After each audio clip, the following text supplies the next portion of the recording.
Is this beautiful? Turn to your right. Does he feel the same way? What about your buddy to the left? You probably all just discovered that your answers were different. They were subjective to you as an individual. Well, regardless of your answer, what you all have just done is judge the aesthetic value of this picture. Everyone may have a different opinion of this, and that is aesthetics. This brings us to our question: how can one judge aesthetic value? Now, most of you may know that aesthetics is the artsy thing that painters use. But aesthetics isn't just drawing and painting. Aesthetics applies to dance, theater, film, music, literature, propaganda, poetry, and any other type of art you can think of. But let's define aesthetics further. Aesthetics is the study of beauty in art. We've covered what has potential to be art, but what makes art beautiful? It has been said that a great work of art is a perfect marriage of form and content. In order to evaluate beauty, one must first reference the form and content of the work. Content. The content is the central focus in an artist's work. For example, if a painter's intention is to promote communism, he or she may choose to paint the focal point red. Form. Now, form is the second part of beauty. It is the format in which the artist chooses to construct the piece in order to convey his or her message. This means the artist can be a choreographer, a playwright, a sculptor, etc. Content and form could also be said to be the focus and format. If a piece of art has these, then it has aesthetic value. Now that we know what aesthetics is, we can get down to the meat of the question. How can one judge aesthetic value? Now here are three philosophers that have attempted to judge aesthetics and put it in a definite place in society. You may have heard of them: Plato, Aristotle, and Immanuel Kant. Plato has advocated that art not only had no role, but was detrimental to society. His fundamental argument against art was that it relied too much on emotion rather than reason, causing individuals to lead less rational lives. He would later state that in his concept of an ideal society, art should be outlawed. Plato believed art had no actual content because he produced and believed in mimesis, the idea that the true content of art lies with the gods, and everything in this world is an inferior imitation. Therefore, in Plato's eyes, art is an imitation of the original, which is, once again, with the gods. By Plato's argument, art has no content and therefore has no aesthetic value. A student of Plato, Aristotle, had a different view of aesthetics and of art as a whole. Unlike Plato, Aristotle believed that rather than art inciting emotion, it purges or cleanses individuals of emotion.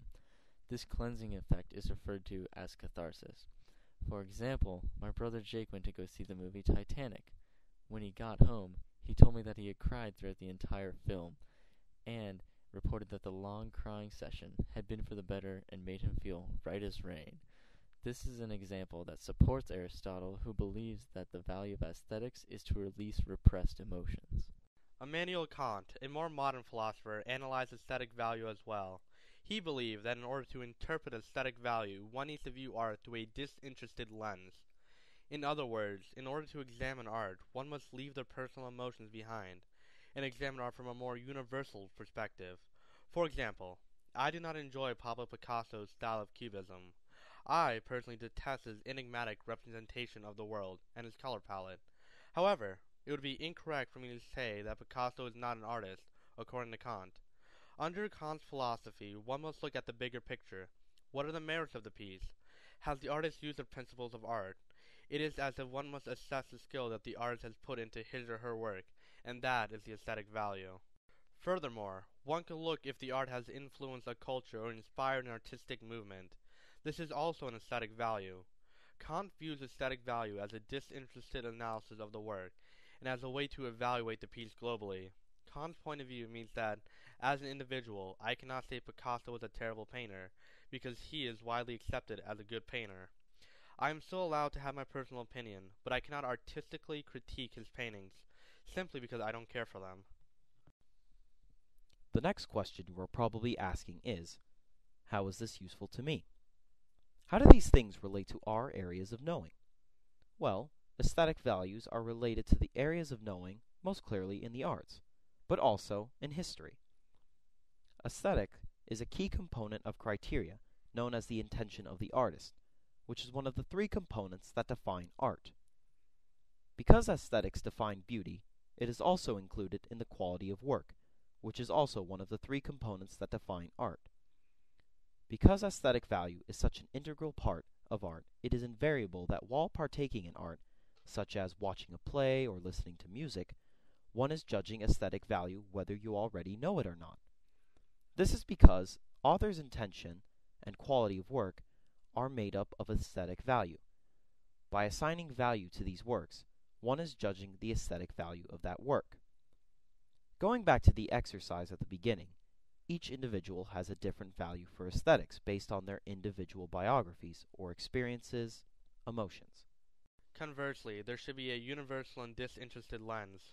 In doing this, there is an elimination of personal bias, creating a unanimous outlook on the aesthetic value of a piece, which produces a more concrete perspective on the work. However, by examining this in a universal lens, there is the elimination of personal responses or interpretations, which is the third criteria of art, the audience's response. Being a Muslim, I don't like how artists portray Muhammad's profile due to his banning in Islamic culture. However, under Kant's argument, society would overlook my opinion. Aesthetics may also represent a historical event. The famous painting Guernica is used to exemplify the Spanish people suffering through Picasso's eyes. However, if the painting had been created from a German perspective, the content might show heroism of the German Luftwaffe with minimal to no representation of the people suffering. Content represents the message of the artist, whereas the form enhances the content through emotion. During this investigation process, we've come up with our own method of judging aesthetic value.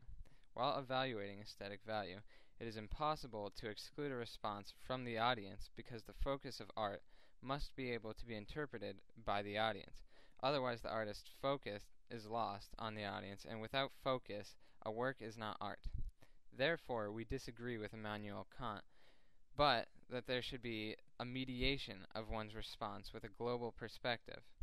On the other hand, form should be evaluated intently and should be used to shape your own interpretation because of its vital role in propelling content.